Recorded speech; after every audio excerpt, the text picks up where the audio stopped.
Ideal case equations அப்படிங்கிறத பார்க்குறோங்க. சரிங்களா? Ideal case ஈக்குவேஷன்ஸ்னா உங்களுக்கு ஒரு கேஸ் வந்து எப்படி பிஹேவ் பண்ண போகுது அப்படிங்கிறத பார்க்கறது தான் அந்த ஐடியல் கேஸ் ஈக்குவேஷன்ஸ். ஸோ இது வந்து நம்ம ஏற்கனவே சில விஷயங்களை பார்த்துருந்தோம். Microscopic properties and macroscopic properties அப்படின்னு சொல்லிட்டு. மேக்ரோஸ்கோபிக் ப்ராப்பர்ட்டிஸ்னா இந்த ப்ரெஷர், வால்யூம், டெம்பரேச்சர் இதெல்லாம் மேக்ரோஸ்கோபிக் விஷயமாகவும், உள்ள இருக்கக்கூடிய அந்த மொமெண்டம், வெலாசிட்டி இதையெல்லாம் மைக்ரோஸ்கோபிக் ப்ராப்பர்ட்டியாகவும் நம்ம பார்த்துருந்தோம். சரிங்களா?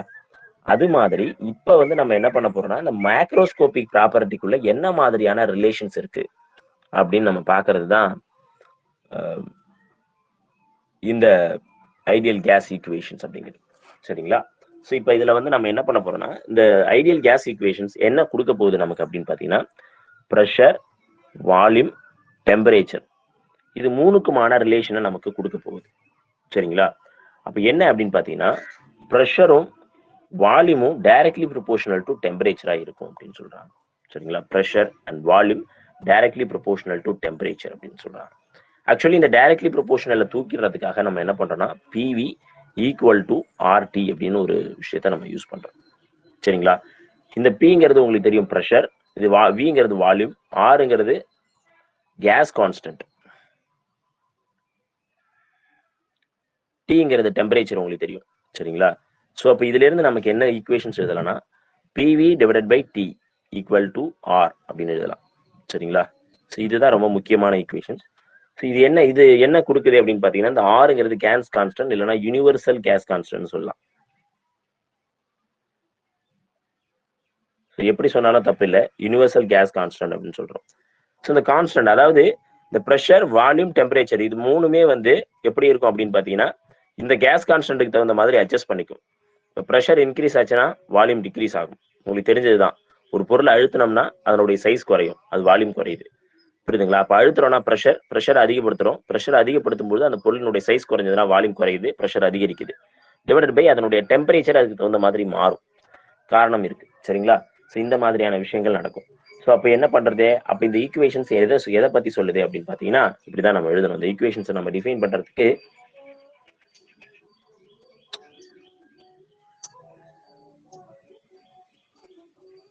equation which relates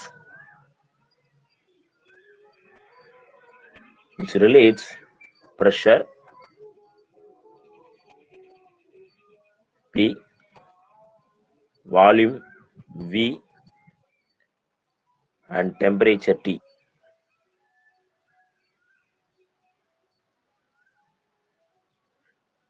T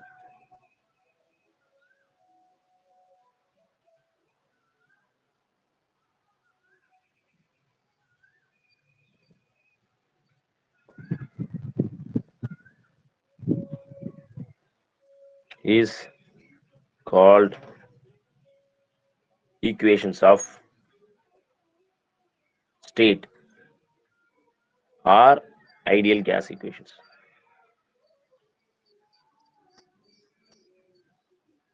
சரிங்களா? ஐடியல் கேஸ் ஈக்குவேஷன்ஸ் சொல்லலாம். ஸோ இதுதான் ஐடியல் கேஸ்ல இருக்கக்கூடிய ரொம்ப முக்கியமான விஷயம். ஸோ இப்போ இந்த ஐடியல் கேஸ் ஈக்குவேஷன்ஸ் வந்து நம்ம டிஃப்ரெண்ட் மெத்தட்ல சொல்லலாம். சரிங்களா? என்னென்ன மாதிரியான டிஃப்ரெண்ட் மெத்தட்ல சொல்றோம் அப்படின்னு பார்த்தீங்கன்னா, கேஸை எப்படி நம்ம எடுத்துக்கிறோம். சரிங்களா? குவான்டிட்டி ஆஃப் கேஸ்ன்னு எடுத்துக்கலாம். சரிங்களா? குவான்டிட்டி ஆஃப் கேஸை எப்படி எடுத்துக்கிறோம், அப்புறம் அதுக்கான ஈக்குவேஷன்ஸ் எப்படி மாறுது, ஒரு கேஸை ஒரு மாதிரி எடுத்துக்கிட்டா எப்படி மாறுது, அதனுடைய கான்ஸ்டன்ட் என்ன. சரிங்களா? சில இதுக்கு இருக்கும், சில இதுக்கு இருக்காது. ஸோ இப்போ வந்து பார்க்குறோம், இப்போ வந்து ஒரு மோல் ஆஃப் கேஸ் எடுத்துக்கிறீங்க. ஒரு மோல் ஆஃப் கேஸ் ஃபர்ஸ்ட் திங்கா நம்ம என்ன பண்றோம்னா, we are taking 1 mole of gas. 1 mole of gasனா என்னதுன்னா, ஜஸ்ட் நீங்க என்னது பிவி ஈக்குவல் டு ஆர்டி அப்படிங்கிற ஃபார்முலா தான் யூஸ் பண்றீங்க. இந்த ஆருங்கிறது யூனிவர்சல் கேஸ் கான்ஸ்டன்ட், உங்களுக்கு தெரிஞ்சதுதான். சரிங்களா? இப்போ அதுக்கு அடுத்தது மியூ மோல் ஆஃப் கேஸ். இது ஒரு மோல் ஆஃப் கேஸ் யூஸ் பண்ணீங்கன்னா இந்த இடத்துல 1 இருக்கிறதா அர்த்தம். அப்ப மியூ மோல் ஆஃப் கேஸ். அப்போ இது வந்து ஒரு நம்பர், ஏதோ ஒரு நம்பர். சரிங்களா? மியூ மோல் ஆஃப் கேஸ் அப்படிங்கிறது இந்த மியூ இல்லைன்னா என் மோல் ஆஃப் கேஸ், என்ஆர்டின்னு சொல்லுவாங்க. சில இடத்துல ஸ்மால் என் யூஸ் பண்ணுவாங்க. நம்ம இந்த இடத்துல மியூ அப்படின்னு யூஸ் பண்ணுவோம். இல்லைன்னா சில இடத்துல என்ன பண்ணுவாங்கன்னா ஸ்மால் எம் யூஸ் பண்ணுவாங்க. எது வேணாலும் யூஸ் பண்ணுவாங்க. சில புக்ல ஸ்மால் என், சில புக்ல mu. Mu mole of gas எடுத்துக்கிட்டீங்க அப்படின்னா இந்த ஃபார்முலா எப்படி மாறுதுன்னா PV equal to mu R T. அதாவது இந்த இடத்துல மல்டிப்ளை ஆகணும், அவ்வளவுதான், வேற ஒண்ணும் கிடையாது. மியூ மோல் ஆஃப் கேஸ்னா எத்தனை மோல் எடுத்துக்கிறீங்களோ, எத்தனை மோல் ஆஃப் கேஸ் எடுத்துக்கிறீங்களோ அத்தனை மோலையும் அதை மல்டிப்ளை பண்ணிடணும் அப்படின்னு சொல்ல வராங்க. சரிங்களா? ஸோ திஸ் அந்த ஒரு கண்டிஷன்ஸ் மாறுது. நெக்ஸ்ட் கண்டிஷன்ஸ் வந்து one molecule of gas, molecule of gas, mole of கேஸுக்கும் மாலிகுல் ஆஃப் கேஸுக்கும் வித்தியாசம் இருக்கு. சரிங்களா? ஸோ இப்போ இதுல வந்து நம்ம என்ன பண்றோம்னா ஒன் மாலிகுல் ஆஃப் கேஸ் அப்படின்னா நம்ம என்ன பண்றோம்னா பிவி ஈக்குவல் டு ஆர்டி தான். சரிங்களா? RT divided by Avogadro number of particles. அதாவது இதுல வந்து எத்தனைனா நம்ம மோலா கன்வெர்ட் பண்ணல. அப்ப மோலா கன்வெர்ட் பண்றதுக்கு நம்ம என்ன பண்ணணும்னா அந்த ஆரை வந்து அவகேட்ரோ நம்பர் ஆஃப் பார்ட்டிகளால டிவைட் பண்ணணும். சரிங்களா? அவகேட்ரோ நம்பர் ஆஃப் பார்ட்டிகளால டிவைட் பண்ணணும். இப்படி டிவைட் பண்ணனா இது வந்து நமக்கு என்ன கிடைச்சிரும் அப்படின்னு பாத்தீங்கன்னா ஒன் மாலிகுல்ஸ் ஆஃப் கேஸ் கிடைச்சிரும். சரிங்களா? இட்ஸ் ஆக்சுவலி அவகேட்ரோ நம்பர்னு பேர் இருக்கு. NAங்கிறது வந்து அவகேட்ரோ நம்பர். சரி, ஓகேங்க. இப்போ n மோல் ஆஃப் இது கேட்டீங்கன்னா நீங்க அந்த மாதிரி எழுதலாம். சரிங்களா? ஸோ இது வந்து சொல்லியாச்சா? ஸோ இப்போ இதை வந்து இது மட்டும் இல்லாம இந்த பிவி ஈக்குவல் டு கேடின்னு எழுதலாம். சரிங்களா? இது வந்து கே, ஆக்சுவலி இந்த ஆர் டிவைடட் பை NA இருக்கு பாத்தீங்களா, அதை வந்து கேடின்னு எழுதலாம். இந்த கேவும் வந்து என்னதுன்னா போல்ட்ஸ்மேன் கான்ஸ்டன்ட், கேஸுக்கு அவரு சொல்லக்கூடிய ஒரு கான்ஸ்டன்ட்.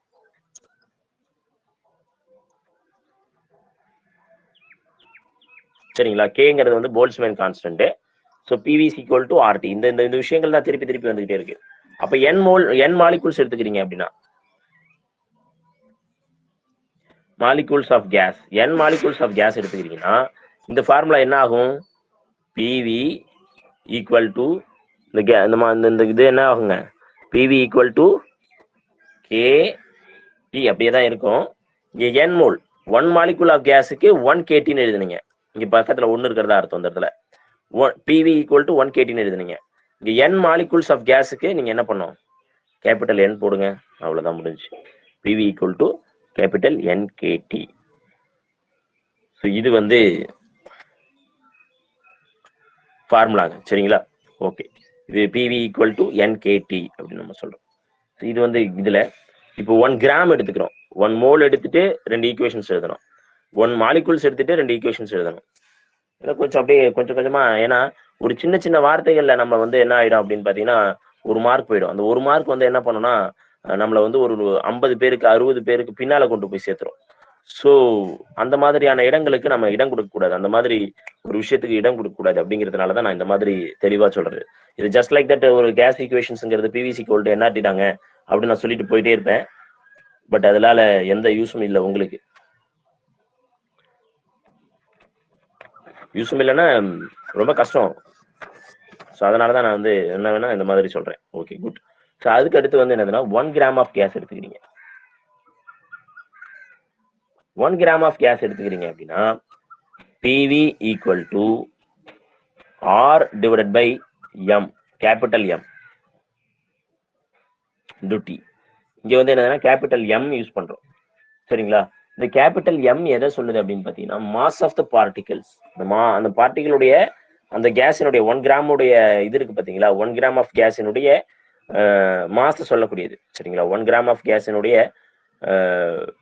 மாஸ் இல்ல, மொலாரிட்டியை சொல்லக்கூடியது. சரிங்களா? ஸோ அப்ப அதை வச்சுக்கிட்டு நம்ம பேசலாம். அப்ப அதை வச்சுட்டு பேசும்பொழுது என்ன இருக்குன்னா PV equal to small R T. சரிங்களா? இந்த ஆறுங்கிறது வந்து ஸ்பெசிபிக் கேஸ் கான்ஸ்டன்ட்னு பேரு.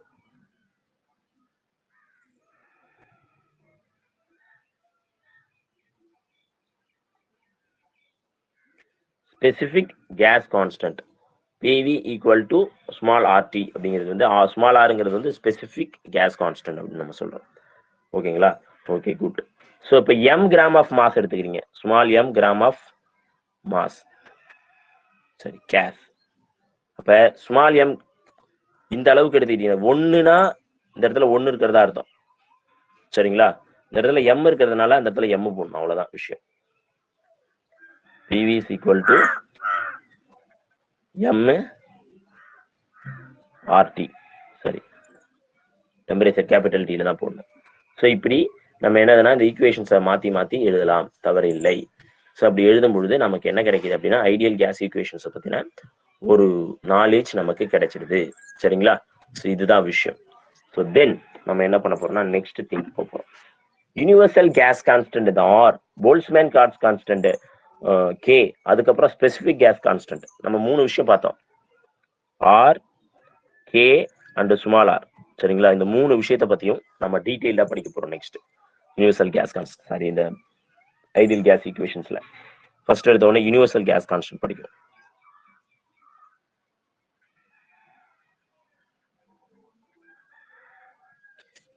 Universal gas constant. What is universal அப்படின்னு பாத்தீங்கன்னா யூனிவர்சல்ங்கிறது வந்து எல்லாத்துக்குமே ஆனது. சரிங்களா? இதை நம்ம என்ன சொல்லலாம்னா யூனிவர்சல் கேஸ் கான்ஸ்டன்ட்ங்கிறது வந்து ஒர்க் டன். சரிங்களா? Work done by a gas. சரிங்களா? Work done by a gas. Work done by a gas per mole per kelvin.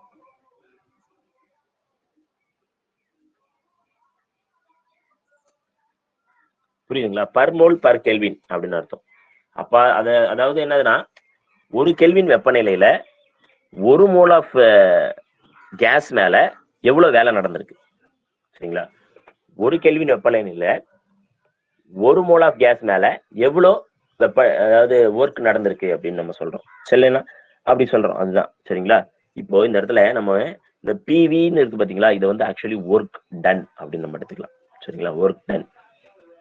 அப்ப இந்த கேஸ் கான்ஸ்டன்ட் எப்படி எழுதலாம்னா ஆர் ஈக்குவல் டு நமக்கு தெரிஞ்ச ஃபார்முலா தான் என்னதுங்க, PV divided by mu T. Correct தானே? Mu ஆர்டின்னு இருந்துச்சு, இந்த இடத்துல மியூ டின்னு போட்டுக்கிறோம், அவ்வளவுதான்.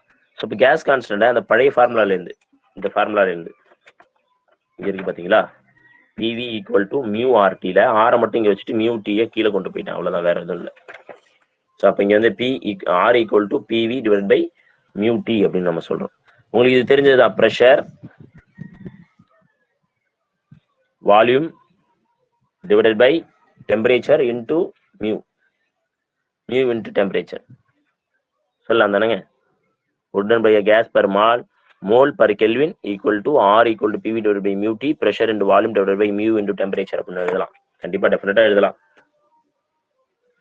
ஓகேங்களா? Okay, good. ஸோ அப்போ இந்த பிவி ப்ரெஷர் இன்டு வால்யூமை தான் நம்ம என்ன சொல்றோம்னா ஒர்க் டன்னு சொல்றோம். கரெக்டுங்களா? R equal to work ton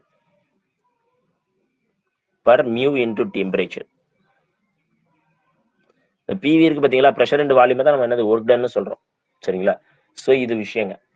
இப்போ இதுல இன்னொரு ரொம்ப முக்கியமான விஷயம் வந்து என்னதுன்னா யூனிவர்சல் கேஸ் கான்ஸ்டன்டுடைய வேல்யூ என்ன சார்? யூனிவர்சல் கேஸ் கான்ஸ்டன்டுடைய வேல்யூ என்ன சார்? சரிங்களா? ஆருக்கு கான்ஸ்டன்ட்னா இது ஒரு வேல்யூ தானே இருக்கணும். அப்ப இந்த வேல்யூ என்ன அப்படின்னு பாத்தீங்கன்னா value is equal to 8.31 joules per mole into kelvin. இப்படி சொல்லலாம் சார் ஒண்ணு. இன்னொன்னு கலோரியில சொல்லலாம் சார்.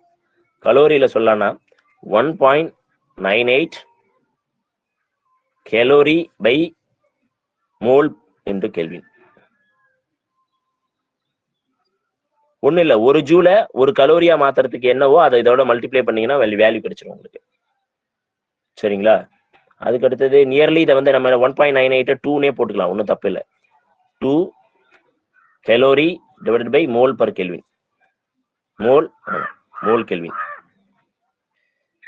சரிங்களா? இது இப்போ இதோட வந்து லிட்டர் ஆட்டம் அந்த மாதிரி ஒரு யூனிட்டை சொல்றாங்க. R equal to 0.08 22221 liter into atmospheric ATM atmospheric pressure divided by mole. இது வால்யூம் லிட்டர்ல சொல்றோம், பிரஷரை அட்மாஸ்பியரிக்ல ஏடிஎம்ல சொல்றோம், அதுக்கப்புறம் மோல் இன்டு டெம்பரேச்சர் உங்களுக்கு தெரிஞ்சதுதான். சரிங்களா? ஸோ இப்போ இந்த 3 விதத்துல யூஸ் பண்ணலாம். ஸோ த மெயின் ஹீரோ யாரு அப்படின்னா இவங்க தான். R equal to 8.31 joule per mole kelvin. Mostly நம்ம ஜூல்ஸ் எஸ்ஐ சிஸ்டத்துல தான் எழுதுறதுனால ஸோ அது வந்து நம்ம மோஸ்ட் ப்ரிஃபரன்ஸ் வந்து இந்த R equal to 8.31 joule per mole kelvin அப்படிங்கிறதுக்கு தான் நம்ம என்ன பண்றோம், வாய்ப்பு கொடுக்குறோம். சரிங்களா? ஓகே.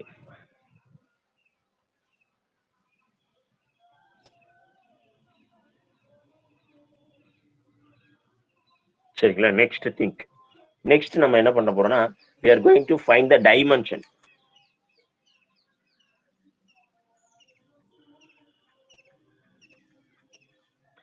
உங்களுக்கு டைமென்ஷன்ஸ் தெரியணும் இல்லையா? டைமென்ஷன்ஸ் நம்ம என்ன சொல்லியிருக்கோம்? மோஸ்ட்லி இங்க வந்து ஒர்க் டன்னுக்கான டைமென்ஷன் எழுதணும். ஒர்க் டன்னுக்கான டைமென்ஷன் டிவைடட் பை மியூங்கிறது மோலை குறிக்கக்கூடியது. Mole into kelvin. மோலுக்கு நம்ம ஒரு டைமென்ஷன்ஸ் கொடுத்துருக்கோம்.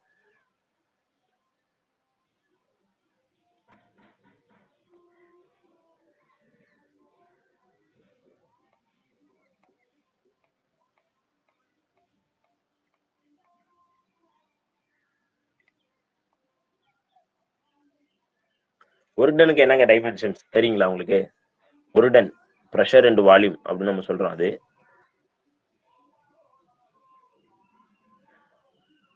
இது இப்படி கூட எழுதலாம் நீங்க. ப்ரெஷர் அண்ட் வால்யூம், பிவி, ஆமா தானே, பிவி. ப்ரெஷர் வந்து force per area into volume. இப்படி கூட நீங்க அதை டிஃபைன் பண்ணி, ஏதாவது 1-2 தெரிஞ்சதுனாவே அதை வச்சு நம்ம எழுதலாம். ஸோ மோஸ்ட்லி அப்படிதான் எழுத கத்துக்கணும். நம்ம வந்து டைரக்டா தெரியுது அப்படின்னு நம்ம பார்க்கக்கூடாது. அது சம்டைம்ஸ் மிஸ்டேக் ஆயிடும். மிஸ்டேக் ஆகக்கூடாது அப்படிங்கிறதுக்காக நம்ம அந்த அதாவது யூனிட் அண்ட் டைமென்ஷன்ஸ் நீங்க 11th 12th நடத்திருந்தீங்கன்னா உங்களுக்கு தெரியும். யூனிட் அண்ட் டைமென்ஷன்ஸ் லெசன்ல இது வந்து ஒரு ரொம்ப இம்பார்ட்டன்டான பகுதி. நீட்ல அதிகமாக கேட்கக்கூடிய கேள்வி.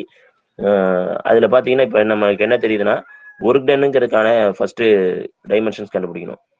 ஒர்க் டன்னு, ஒரு டன்னுக்கு வந்து பிவின்னு சொல்றோம். அப்ப பினா ப்ரெஷர்னா force per area into volume. வால்யூம்னா உங்களுக்கு தெரியும் மீட்டர் கியூப் தான். சரிங்களா? மீட்டர் கியூப்னா எல் கியூப். சரிங்களா? மீட்டர் கியூப்னு சொல்லலாம். சரி, எல் கியூப்னு சொல்லிக்கலாம். ஃபோர்ஸ் வந்து என்னதுங்க? Force is equal to MA. F is equal to எம்ஏனா மாஸ்ங்கிறது கேபிட்டல் எம்னு எழுதுறோம். ஆக்சலரேஷன்ங்கிறது வந்து எல் டி பவர் -2. கரெக்டுங்களா? ஸோ இதை எடுத்துட்டு வந்து இங்க போடுறோம். அப்ப ஏரியாங்கிறது வந்து எல் ஸ்கொயர்டு. மேல ஃபோர்ஸுங்கிறது வந்து M L T power -2 into இங்க வந்து எல் கியூப் இருக்கு. இந்த கியூபையும் இந்த ஸ்கொயரையும் அடிச்சிடலாம். அப்போ உங்களுக்கு பேலன்ஸ் என்ன இருக்கும்? M L squared T power -2ன்னு இருக்கும். ஸோ இதுதான் ஒர்க் டன். அப்போ உங்களுக்கு வந்து என்னதுன்னா ஆர் ஈக்குவல் டு நீங்க என்ன பண்ணும்? M L squared T power -2. Work டனுக்கான ஃபார்முலா இதுதான், டைமென்ஷனல் ஃபார்முலா. இப்போ ஒர்க் டனுக்கான டைமென்ஷனல் ஃபார்முலா வந்து இதுனா டிவைடட் பை நீங்க என்ன பண்ணலாம்? அதாவது இது எல்லாமே வந்து இந்த கேபிட்டல் எம் ஏன் போட்டிருக்கேன்னா மாசை குறிக்கக்கூடியது. மாஸ் ஒரு தடவை தான் இருக்கு. ஏ என்னங்கிறது ஆக்சலரேஷன்ங்கிறது வந்து என்னதுன்னா டிஸ்டன்ஸ் பை டைம் ஸ்கொயர் வரும். சரிங்களா? அதுதான் எல் டிஸ்டன்ஸை குறிக்கக்கூடியது. Metre per second, metre second power -2 தானே வருது. எம்எஸ் பவர் -2ன்னு வரும். மீட்டரை குறிக்கக்கூடியது எல், டைமை குறிக்கக்கூடியது செகண்ட்ஸ் குறிக்கக்கூடியது டி. இது டைமென்ஷன்ஸ் நீங்க அந்த 11th புக்ல ஃபர்ஸ்ட் வால்யூம்ல இருக்கும். ஸோ அதுதான் டைமென்ஷனல் ஃபார்முலா. அதை வச்சு தான் நம்ம இங்க போடணும். அது கொஞ்சம் படிக்கணுங்க. அது அவசியம் தான், தேவைப்படுது, எல்லா இடத்துக்கும் தேவைப்படும். அது படிச்சுக்கோங்க ரொம்ப. அதுக்கப்புறம் வந்து நம்ம என்ன பண்றோம்னா இங்க வந்து மோலுக்கு இது கிடையாது. ஸோ இதுக்கு வந்து கெல்வின்னு சொல்றோம். சரிங்களா? கெல்வின்னு சொல்லுவோம். சில புக்ல வந்து டீட்டான்னு சொல்லியிருப்பாங்க. எப்படி சொன்னாலும் பிரச்சனை இல்லை. எம்எல் ஸ்கொயர்டு டி பவர் -2 டீட்டான்னு சொல்லுவாங்க. இப்போ நம்ம இதை என்ன எழுதலாம்னா ML squared T power -2 K power -1. இல்லைன்னா இங்கே எப்படி எழுதலாம்னா எம்எல் ஸ்கொயர்டு டி பவர் -2 தீட்டா பவர் -1. எப்படி எழுதினாலும் கரெக்ட் தான் equations. R equal to gas constant. So இப்போ இது வந்து போல்ட்ஸ்மேன் கான்ஸ்டன்ட்டுக்கும் இதே, ஆமா இதே இதுதான். அதே மாதிரி ஸ்பெசிபிக் கேஸ் கான்ஸ்டன்ட்டுக்கும் இதே டைமென்ஷன்ஸ் தான். டைமென்ஷன்ஸ் நாட் ஸ்பெசிபிக், ஆமா ஸ்பெசிபிக் மாறும். போல்ட்ஸ்மேன் கான்ஸ்டன்ட்டுக்கும் இதே டைமென்ஷன்ஸ் தான், மாறாது. சரிங்களா? ஸோ இப்போ இது முடிஞ்சுதா? ஸோ இப்போ நம்ம என்ன பார்த்துருக்குறோம்? ஒரு கான்ஸ்டன்ட் தான் பார்த்துருக்கோம். என்னது? யூனிவர்சல் கேஸ் கான்ஸ்டன்ட் தான் பார்த்துருக்கோம்.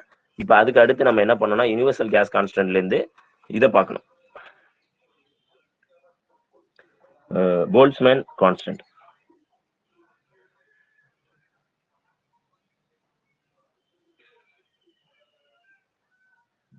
Boltzmann constant K. ஸோ இந்த போல்ட்ஸ்மேன் கான்ஸ்டன்ட் கேங்கிறது உங்களுக்கு தெரியும். K equal to R divided by N. என்னங்கிறத நான் என்ன சொல்லியிருந்தேன்? அவகேட்ரோ நம்பர் ஆஃப் பார்ட்டிகல்னு சொல்லியிருந்தேன். அப்போ ஆறுங்கிறது என்ன? ஆறுங்கிறது ஜஸ்ட் லைக் தட் நம்ம இப்பதான் கொஞ்சம் நேரத்துக்கு முன்னால படிச்சோம் 8.31 அப்படின்னு தெரியும். டிவைடட் பை அபைகேட்ரோ நம்பருங்கிறது என்னத்தை சொல்லுது 6.023 into 10 to the power of 23 இதானே அபைகேட்ரோ நம்பரு. இப்போ இதை டிவைட் பண்ணனா நமக்கு கிடைக்கக்கூடிய வேல்யூ தான் அந்த value 1.38 into 10 to the power of -23 joule per kelvin அப்படின்னு நம்ம எடுத்துக்கலாம். புரியுதுங்களா? ஸோ இதுதான் Boltzmann constant value. Boltzmann constant K equal to 1.38 into 10 to the power of -23 joule per kelvin அப்படிங்கிறது. இப்போ இதுக்கான டைமென்ஷன்ஸ் சிமிலர் தான், நீங்க போட்டாலும் அதே தான் வரும். ஏன்னா நம்பருக்கு வந்து எப்போதுமே டைமென்ஷன்ஸ் கிடையாது. அதனால ஆருக்கு என்ன டைமென்ஷனோ அதுதான் கேக்கான டைமென்ஷனு. இது வந்து என்னங்கிறது வந்து ஜஸ்ட் நம்பர், அதை கேட்டுற நம்பர், நம்பருக்கு டைமென்ஷன்ஸ் கிடையாது. ஸோ அப்போ ஆருக்கு என்ன டைமென்ஷனோ அதே டைமென்ஷன் தான் கேக்கும்.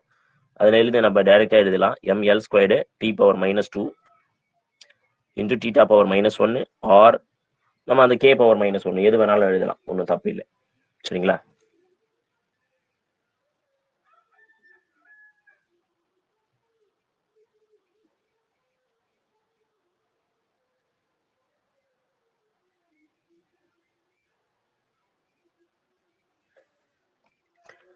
ஸோ அதுக்கு அடுத்து நெக்ஸ்ட் இருக்கக்கூடிய இது வந்து ஸ்பெசிஃபிக் கேஸ் கான்ஸ்டன்ட்.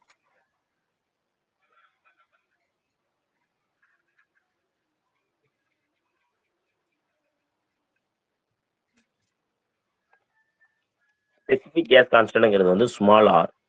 சரிங்களா? இந்த ஸ்மால் ஆரை பத்தி தான் நம்ம பேச போறோம், ஸ்பெசிஃபிக் ஹீட் கான்ஸ்டன்ட். ஸோ இது ஸ்பெசிஃபிக் ஹீட் கேஸ் கான்ஸ்டன்ட் அப்படிங்கிறது வந்து என்னதுன்னா, ஆமா இதை வந்து எலாபரேட் பண்ண மாட்டேன். என்னது இதுக்கு என்ன வரும்?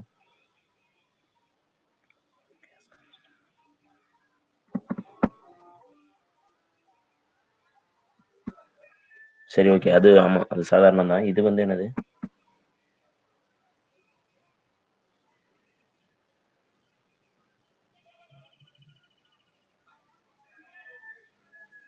ஆமா இது வந்து பர் கிராம். இட் ரெப்ரசன்டட்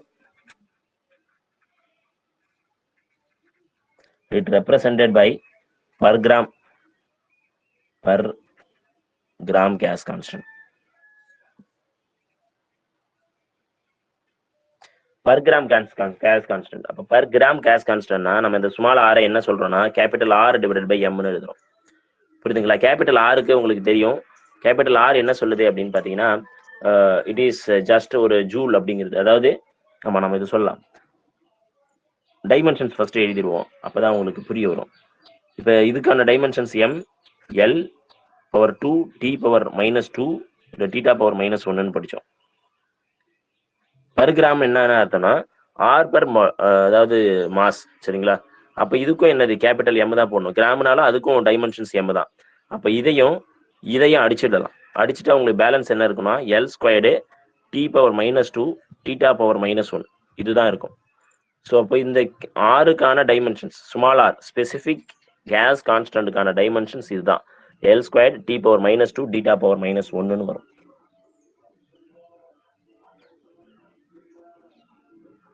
சரிங்களா? ஸோ அது டிபெண்ட்ஸ் அப்பான் அந்த வேல்யூ பொறுத்து இதனுடைய யூனிட்டும் மாறுது. சரிங்களா? டிபெண்ட்ஸ் அப்பான் அந்த வேல்யூ பொறுத்து இதனுடைய யூனிட்டும் மாறுது. எப்படி சார் யூனிட் மாறுது அப்படின்னு பாத்தீங்கன்னா, யூனிட் வந்து அங்க நம்ம ஏற்கனவே என்ன எழுதிருந்தோம் அப்படின்னு பாத்தீங்கன்னா மோல் பர் கெல்வின் எழுதியிருந்தோம். இங்க என்ன எழுத போறோம் அப்படின்னு பாத்தீங்கன்னா ஜூல் பர் மோல் அப்புறம் இன்டு கெல்வின் எழுதியிருந்தோம். இந்த இடத்துல கிராம் இன்டு கெல்வின் எழுத போறோம். அவ்வளவுதான், வேற வேல்யூ இல்லை, வேற எதுவும் இல்லை. Small R equal to joule per gram into kelvin எழுத போறோம் இதனோட யூனிட். ஸோ இதுக்கெல்லாம் வந்து யூனிட் எதுவும் தரல. இந்த கேபிட்டல் எம்னு ஒரு வார்த்தை சொன்னோம்லங்க, இந்த கேபிட்டல் எம் வந்து டிஃபரண்ட் ஃபார் டிஃபரண்ட் மாலிகுல்ஸ். ஏன்னா ஒவ்வொரு மாலிகுலுக்கும் இந்த கேபிட்டல் எம்ங்கிற வேல்யூ வந்து வெவ்வேறையா இருக்கும். ஏன்னா நம்ம சூஸ் பண்ற கேஸை பொறுத்து தான் அந்த எம்மோட வேல்யூ மாதிரி தான். கேசஸ் அப்போ வந்து என்னதுன்னா இந்த ஆறுங்கிறது வந்து இப்ப எம் வந்து டிஃபரெண்ட் ஃபார் டிஃபரெண்ட் கேசஸ் சொல்றாங்கல்ல. அப்ப நம்ம ஆறுக்கான ஃபார்முலா என்னது? Capital R divided by capital எம்னு சொல்றோம். அப்போ இது டிஃபரெண்டா இருந்துச்சுன்னா அப்ப இந்த வேல்யூ இதை பொறுத்து இந்த வேல்யூ பொறுத்து இது மாறிட்டே இருக்கும்ல, இதனுடைய டிவைடிங் வேல்யூ வந்து மாறிட்டே இருக்கும். அப்ப ஆரும் என்னது? R is different for different molecules.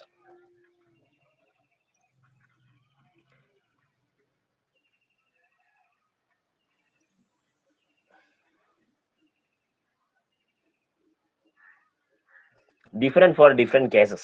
R வந்து different for different cases. It is maximum for hydrogen அப்படின்னு சொல்றாங்க. R value maximum for hydrogen. அப்போ RH2 ன்னு எடுத்துக்கலாம் equal to capital R divided by 2 இந்த வேல்யூ இருக்கும். R value maximum for hydrogen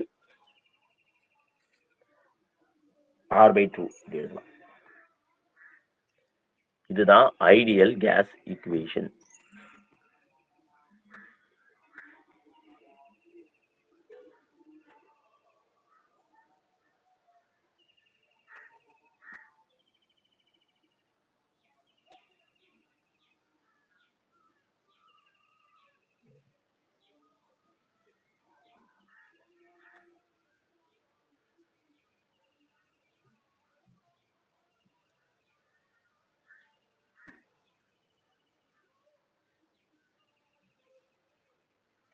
இப்ப நம்ம பார்த்தது எல்லாமே வந்து என்னதுன்னா ஒரு ideal கேஸுக்கான equations.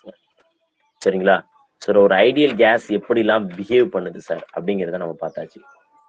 So here after நம்ம என்ன பண்ண போறோம் அப்படின்னு பார்த்தீங்கன்னா we are going to study about real gases எப்படி பிஹேவ் பண்ணும். ஒரு ரியல் கேஸ் எப்படி இருக்கும் அது ரொம்ப முக்கியம். அதுக்கப்புறம் படிக்க போறதுதான் ரொம்ப முக்கியமானது. ஒரு ரியல் கேஸ் எப்படிங்க பிஹேவ் பண்ணும்? ரியல் கேஸுக்கு என்ன பண்ணும்? இந்த கேஸ் லா ஒபே பண்ணுமா? PVC equal to mu RTO, இல்லை பிவிசி ஈக்குவல் டு கேஆர்டிஓ கேடிஓ, இல்லை PVC equal to small RTO ஆமா ஸ்மால் ஆர்டிஓ இது ஒபே பண்ண போகுதா அப்படின்னா நாட் முடியாது. இது கண்டிப்பா ஒபே பண்ணாது. ஏன்னா ரியல் கேஸ்ல இந்த மாதிரியான அசம்ஷன் இருக்காது. நாம எல்லாமே பர்ஃபெக்டா இருக்குன்னு நம்ம நினைச்சிட்டு இருக்கிறோம். ஐடியல் கேஸ்னா என்ன அர்த்தம்னா இட் இஸ் 100% பர்ஃபெக்ட். ஐடியல் கேஸ்ங்கிறது வந்து 100% பர்ஃபெக்ட். பட் ரியல் கேஸ்ல இட் இஸ் நாட் பாசிபிள். சரிங்களா? அதனால நம்ம அந்த இதை எப்படிலாம் நடக்குது அப்படிங்கறத வந்து நெக்ஸ்ட் ஸ்டெப்ஸா பார்க்க போறோம்.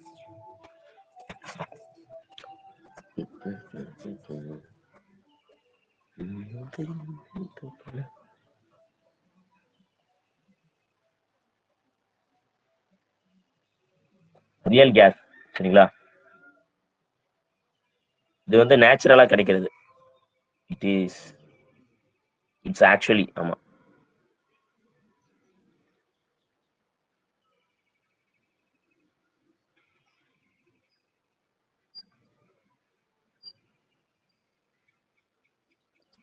It is actually found in nature. அது வந்து நம்ம ரியல் கேஸ்ன்னு சொல்றோம்.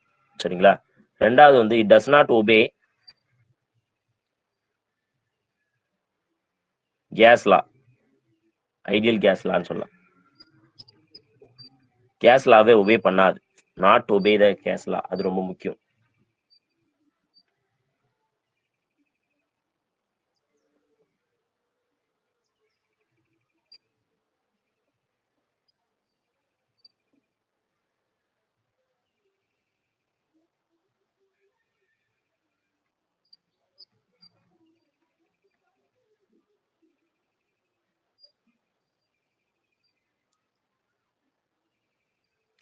So for ideal gas, ideal கேஸுக்கு நம்ம என்ன சொல்லணும்னா பிவி டிவைடட் பை ஆர்டி இருக்கு பாத்தீங்களா? அதனோட வேல்யூ 1 இருக்கும். பிவி டிவைடட் பை ஆர்டி வந்து 1 for 1 mole. For 1 mole of gas எடுத்துட்டு 1 மோல் ஆஃப் கேஸ் எடுத்துக்கிட்டு நீங்க இதுக்கு வந்து கண்டுபிடிச்சீங்கன்னா வேல்யூ கண்டுபிடிச்சீங்கன்னா PV divided by RT value 1 இருக்கணும். எப்ப வேணாலும் எல்லா ப்ரெஷர்லயும். சரிங்களா?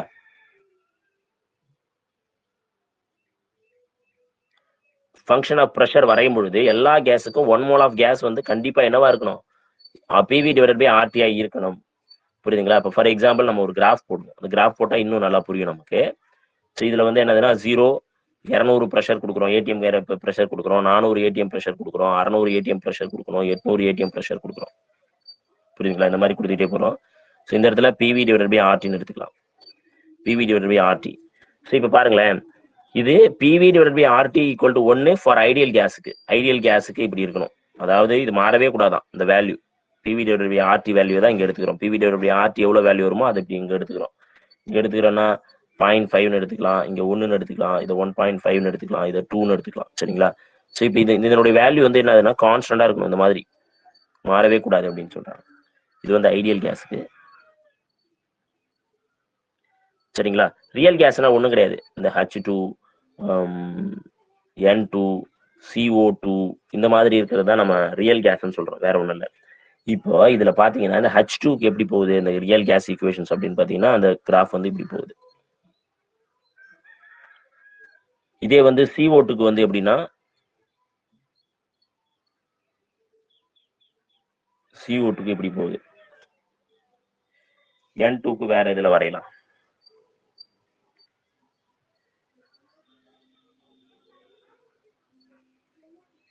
இது N2. சரி இப்ப பாருங்களேன், இது ஐடியல் கேஸ் ஈக்குவேஷன்னா இப்படி நேரா தான் போகணும். ஆனா இது என்ன ஆகுதுன்னா ஃபங்க்ஷன் ஆஃப் ப்ரெஷரை பொறுத்து இது வந்து என்ன ஆகுது, வேல்யூஸ் மாறுது. இங்க பாருங்க, ப்ரெஷர் தான் இந்த பக்கம் கொடுக்குறோம். இப்போ ப்ரெஷர் அதிகரிக்க அதிகரிக்க இது வந்து என்ன ஆகுதுங்க, ஒரு மாதிரி வித்தியாசமா போகுது. இப்படி நேராவே போகாம இப்படி இப்படி வளைஞ்சு வளைஞ்சு கோணாபுல அதிகரிச்சோ இல்லை குறைஞ்சோ இந்த மாதிரி வித்தியாசமா போறதுக்கு காரணம் என்ன அப்படின்னு பாத்தீங்கன்னா it is a real gas. அப்போ ஃபங்க்ஷன் ஆஃப் ப்ரெஷரை பொறுத்து இந்த ரியல் கேஸ் வந்து செயல்படும். இட் இஸ் நாட், அதாவது நம்ம முன்னால என்ன சொன்னோம்னா ப்ரெஷரை வந்து நீங்க என்னதான் ஃபங்க்ஷன் பண்ணாலும் என்னதான் இது பண்ணாலும் இந்த PV divide by RT value ஒன்னா இருக்கணும் ஃபார் ஐடியல் கேஸுக்கு. பட் ரியல் கேஸுக்கு PV ஈக்குவல் டு, சாரி இது இங்கே எழுதுவோம், PV divided by RT not equal to 1 always. எப்போதும் இருக்காது. இது வந்து ரியல் கேஸ். அப்போ ரியல் கேஸுக்கு வந்து என்னது, PV divided by RT not equal to 1 always real gas. Real கேஸ்க்கு அந்த மாதிரி இருக்காது.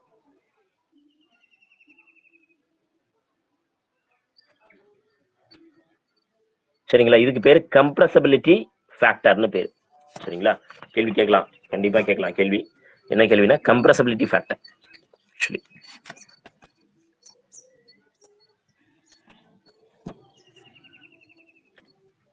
PV divided by RTக்கு பேர் என்னன்னா கம்ப்ரஸபிலிட்டி ஃபேக்டர்.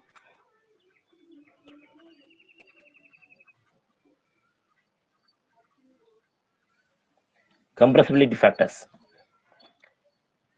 இந்த கம்ப்ரஸல் அதாவது இது ரொம்ப முக்கியம். என்னதுன்னா கம்ப்ரஸபிலிட்டி ஃபேக்டர்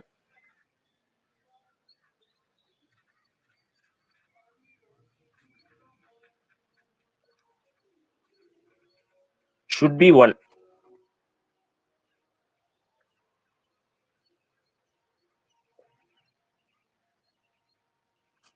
ஐடியல் கேஸ்க்கு கண்டிப்பா அந்த கம்ப்ரஸபிலிட்டி ஃபேக்டர் வந்து ஒன்னா தான் இருக்கும், மாறவே கூடாது. சரிங்களா? ஐடியல் கேஸுக்கு கம்ப்ரஸபிலிட்டி ஃபேக்டர் என்ன மாறக்கூடாதுங்க, மாறவே கூடாது அப்படின்னு சொல்றாங்க. சரிங்களா? இது வந்து ரொம்ப முக்கியமானது. இது வந்து 4th பாயிண்ட். 5th பாயிண்ட்,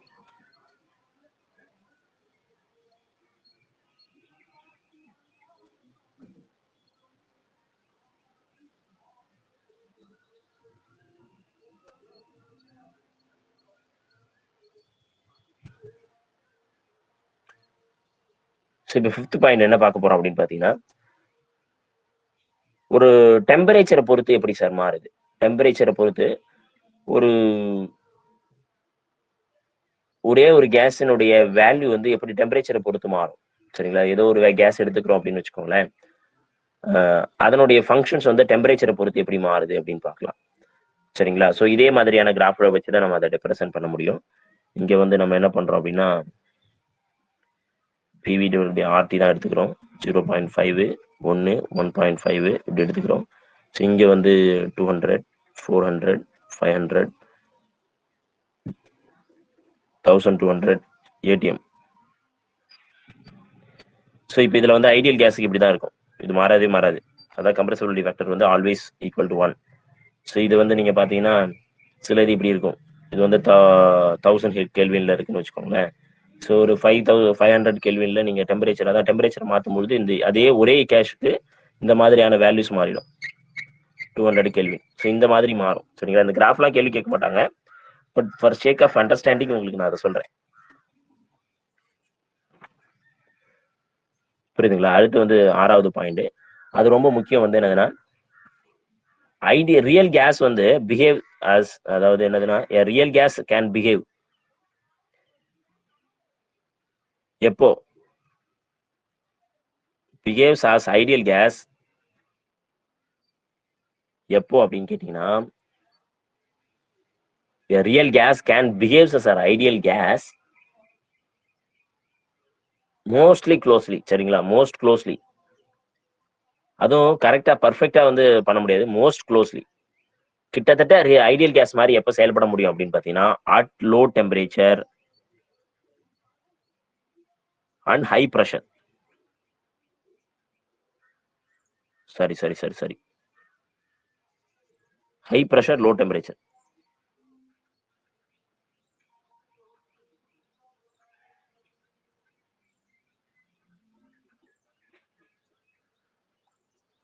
ஒரு ரியல் கேஸ் நியர்லி வந்து நம்ம அந்த இந்த கேஸ் மாதிரி செயல்படும். எப்ப அப்படின்னா அட் ஹை பிரஷர், லோ டெம்பரேச்சர்ல.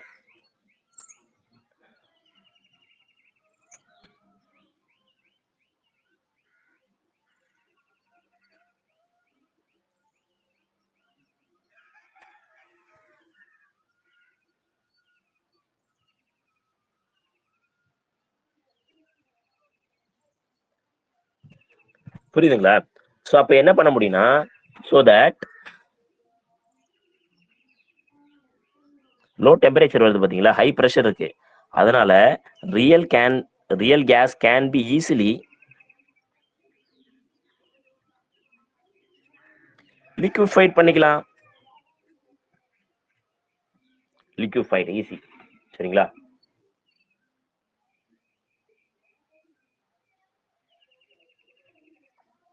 சரி, ஓகேங்க. ரியல் கேஸுக்கு நீங்க ஐடியல் கேஸுக்கு ஈக்குவேஷன்ஸ் எல்லாம் சொன்னீங்கல்ல, அப்ப இந்த ரியல் கேஸுக்கு ஒரு ஈக்குவேஷன் சொல்லணும்ல, அப்ப அந்த ஈக்குவேஷன்ஸ் என்னங்க அப்படின்னு கேட்கணுங்கல்ல நீங்க. சரிங்களா? ஏற்கனவே நம்ம என்ன சொன்னோம், ரியல் கேஸுக்கு ரியல் ஐடியல், அதாவது ரியல் சாரி ஐடியல் கேஸுக்கு நம்ம வந்து 3 ஈக்குவேஷன்ஸ், 4 5 6 ஈக்குவேஷன்ஸ், 3 டைப்ல 6 ஈக்குவேஷன் சொன்னோம். அது மாதிரி ரியல் கேஸுக்கு இருக்கணும் தானே? அப்ப ரியல் கேஸ் வந்து வேற மாதிரி பிஹேவ் பண்ணுதுன்னு சொல்றீங்க, அப்ப அதுக்கும் இருக்கணும் தானே அப்படின்னு சொல்லும் போது, அதை தான் வந்து ரிசர்ச் பண்ணி என்ன பண்றாருன்னா, வாண்டர் வால்ஸ் அப்படிங்கிற ஒருத்தர் வந்து தே டிட் கரெக்ஷன் பண்றாரு. எதனா ஐடியல் கேஸ் ஈக்குவேஷனை கரெக்ஷன் பண்றாரு. அதுல 2 விதமான கரெக்ஷன்ஸ் பண்றாரு. சரிங்களா? ஒன்னு வால்யூம் கரெக்ஷன் பண்றாரு, இன்னொன்னு ப்ரெஷர் கரெக்ஷன் பண்றாரு. ஸோ இப்போ அந்த வால்யூம் கரெக்ஷன், ப்ரெஷர் கரெக்ஷன் பண்ணதுக்கு அப்புறம் நமக்கு வந்து அந்த ஃபார்முலா மாறுது. அதுக்கு பேரு வாண்டர் வால்ஸ் கேஸ் ஈக்குவேஷன் பேர். சரிங்களா? அதுக்கு பேர் தான் என்னதுங்க? Van der Waals gas equations.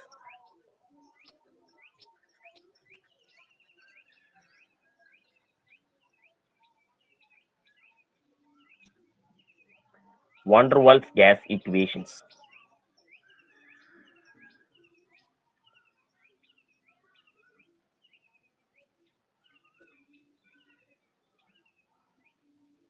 சரிங்களா? அந்த வாண்டர் வால்ஸ் கேஸ் ஈக்குவேஷன்ஸ் வந்து என்னதுன்னா, அதுதான் நம்ம சொல்லிட்டோம் இல்லையா? என்ன சொல்லியிருந்தோம்? ஐடியல் கேஸ் ஈக்குவேஷன்ஸை ரியல் கேஸ் ஈக்குவேஷன்ஸா மாத்துறது யாரு?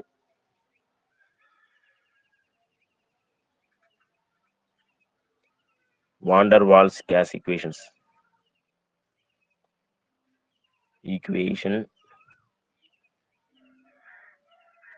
with 2 corrections of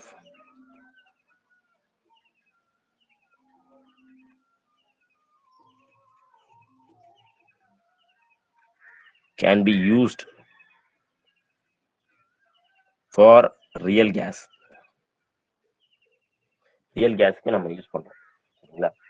இது வந்து இல்லைன்னா நீங்க பக்கத்துல கூட ரியல் கேஸ் ஈக்குவேஷன் எழுதலாம். சரிங்களா? அவர் என்ன கரெக்ஷன் பண்றாருன்னா, நமக்கு தெரியும் PV ஈக்குவல் டு RT அப்படிங்கிறது நமக்கு தெரியும் ஃபார்முலா. அவர் என்ன பண்றாருன்னா, பிக்கு பக்கத்துல பிளஸ் ஒரு A/V ஸ்கொயர்டுங்கிற ஒரு ஃபார்முலாவை சேர்த்துக்கிறாரு. விக்கு பதிலா V மைனஸ் பின்னு ஒரு ஃபார்முலாவை சேர்த்துட்டு எழுதுறாரு. அவ்வளவுதான். இதான் வாண்டர் வால்ஸ் ஈக்குவேஷன்ஸ்.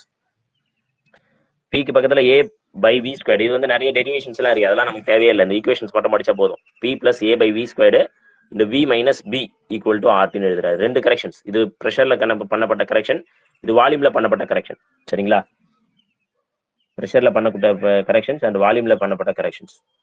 இந்த 2 விஷயத்தை தான் நம்ம பார்க்க போறோம் அடுத்து. நெக்ஸ்ட் என்ன கரெக்ஷன்ஸ், இது என்ன மாதிரியான பிஹேவியரை வெளிப்படுத்துது அப்படிங்கிற விஷயத்த நம்ம நெக்ஸ்டா பார்க்க போறோம். ஸோ இப்போ வால்யூம் கரெக்ஷன்ஸ் அப்படின்னு பாத்தீங்கன்னா, வால்யூம்ல வந்து ஃபைனைட் சைஸ் இருக்குன்னு நம்ம சொல்லிடுறோம். ஒரு குறிப்பிட்ட அளவுக்கு ஒரு சைஸ் வந்து மாறாது அப்படிங்கிறது தான் நம்ம படிக்கிறோம். வால்யூம்ங்கிறதுனாலே அதுதான்.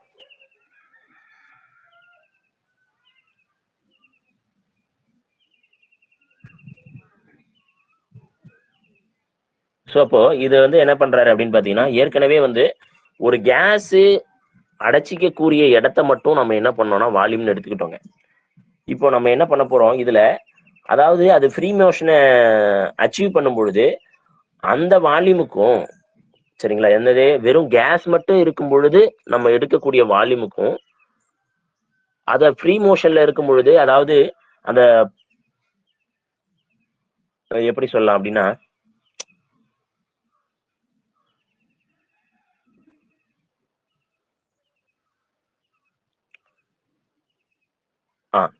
இப்போ ஒரு கேஸ் இருக்கு அப்படின்னு பாத்தீங்கன்னா, வித்தவுட் கம்ப்ரஸ்ட் மோட், அதாவது எதுனா அது ஃப்ரீயா இருக்கும் பொழுது, யாரும் அதை வந்து டிஸ்டர்பன்ஸ் பண்ணாம அது ஃப்ரீயா இருக்கும் பொழுது அதனுடைய மோஷனையும் நம்ம அதை வந்து சுத்தி நம்ம ஒரு ப்ரெஷர் கொடுத்துட்டு அதனுடைய மோஷனையும் நாம கால்குலேட் பண்ணும் பொழுது தே கிவ் சம் கரெக்ஷன்ஸை கொடுக்கும். சரிங்களா? ஸோ அதுதான் அந்த ப்ரெஷர் கரெக்ஷன்ஸ். வால்யூம் கரெக்ஷன்ஸ் உங்களுக்கு தெரிஞ்சிச்சு. உங்களுக்கு கேள்வி கேட்கறது வந்து அந்த 2 விஷயம் தான் சொல்லுவாங்க. இதுல கேள்வியா எப்படி கேட்பாங்க அப்படின்னு பாத்தீங்கன்னா, எஃபெக்டிவ் வால்யூம் அப்படின்னு கேட்பாங்க.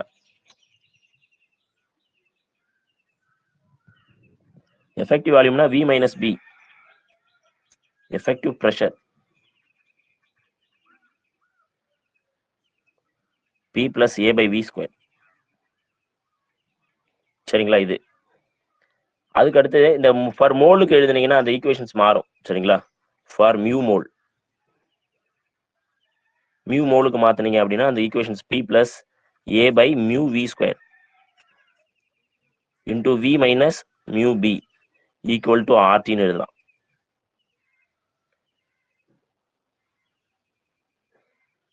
இந்த ஏவினுடைய டைமென்ஷன்ஸ், ஏ இருக்கு பாத்தீங்களா, ஏவினுடைய டைமென்ஷன்ஸ் நீங்க என்ன சொல்றாங்க அப்படின்னு பாத்தீங்கன்னா M L power 5 T power minus 2. இந்த B-னுடைய dimensions L cube.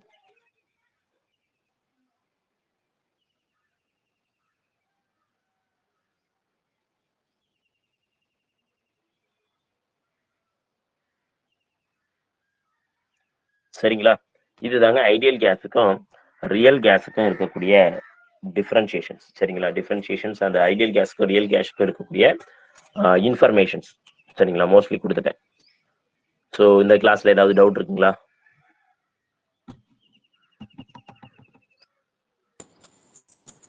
No sir. ஓகேங்க, தேங்க்யூ மேடம். நான் முடிஞ்ச அளவுக்கு மதியம் ஒரு கிளாஸ் எடுத்துடுறேன். பார்ப்போம். நேற்று எடுக்க முடியல, என்னால் சீக்கிரம் ரீச் ஆக முடியல வீட்டுக்கு, அதனால எடுக்க முடியல. நான் மதியம் ஒரு கிளாஸ் முடிஞ்ச அளவுக்கு எடுத்துறேங்க. ஸோ அதுக்கு தயாராகிட்டு வந்துடுங்க, பார்க்கலாம். நான் மதியம் வந்து ஒரு 4 o'clock எனக்கு நான் சொல்லலைன்னா டைம் சொல்லலைன்னா எனக்கு ஒரு 4 o'clock எனக்கு மெசேஜ் போட்டுவிடுங்க. Thank you sir. வேற நீங்கள் 4 o'clock ஓகேங்க. நீங்கள் 4 o'clock போட்டுட்டீங்கன்னா எனக்கு வந்து ஒரு திரும்ப ஒரு இது வரும். ஓகே, நம்ம சொல்லியிருந்தோம்ல அப்படின்னு. ஓகேங்க, தேங்க்யூ.